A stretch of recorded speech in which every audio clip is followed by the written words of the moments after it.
Viens no Ikšķeles uzņēmējiem, firma Peslaks Metāla apstrāde, savā jomā darbojas jau 20 gadus un pēc individuāla pasūtījuma izgatavo dažādus metāla izstrādājumus, vārtus, margas, kaltus izstrādājumus, taču galvenokārt specializējas dažādas sarežģītības metāla kāpņu izgatavošanā. Cik metāls ir tā kā izturīgāks materiāls, gan pa betonu, gan pa koku, salīdzinoši, teiksim, uz masas vienību, tad no metāla kāpnes var izgatavot vizuāli tādas mazāk masīvas, varētu teikt, tādas izturīgākas, daudzveidīgākas. Kāpņu izgatavošanā ļoti daudz tiek izmantots koks. Parasti vislielākais segments ir metāla konstrukcija un koka pakāpieni. Tad seko jau stikls tiek pielietots, tiek pielietot arī metāla pakāpieni, ir akmens pakāpieni, gan mākslīgie, gan dabīgie.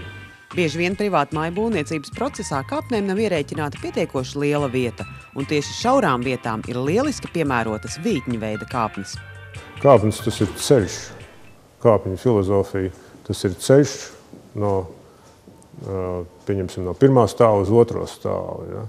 Un mūsu konstrukcija ir tikai tā, kas notur šo te ceļu.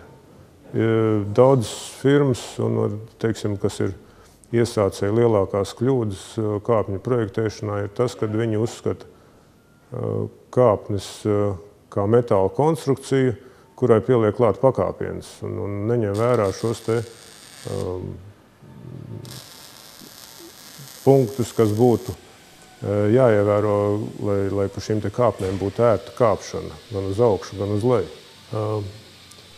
Mūsu viena no panākuma atslēgām gribētu minēt, tas ir komandas darbs.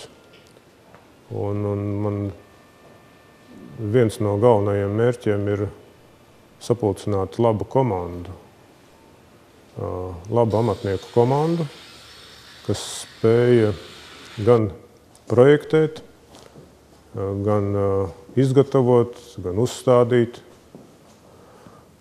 un nes par to atbildību. Līdz šim es uzskatu, ka vairāk vai mazāk man tas ir izdevies, un par to es esmu viņiem pateicīgs. Peslaks metāla apstrādes speciālistus klātienē varēsiet iepazīt BT1 rīkotās izstādes Tech Industrija 2009 laikā. Turpat būs lieliski iespēja arī pārliecināties par firmas izstrādājumu augsto kvalitāti un iepazīties ar tās cenām un garantijām.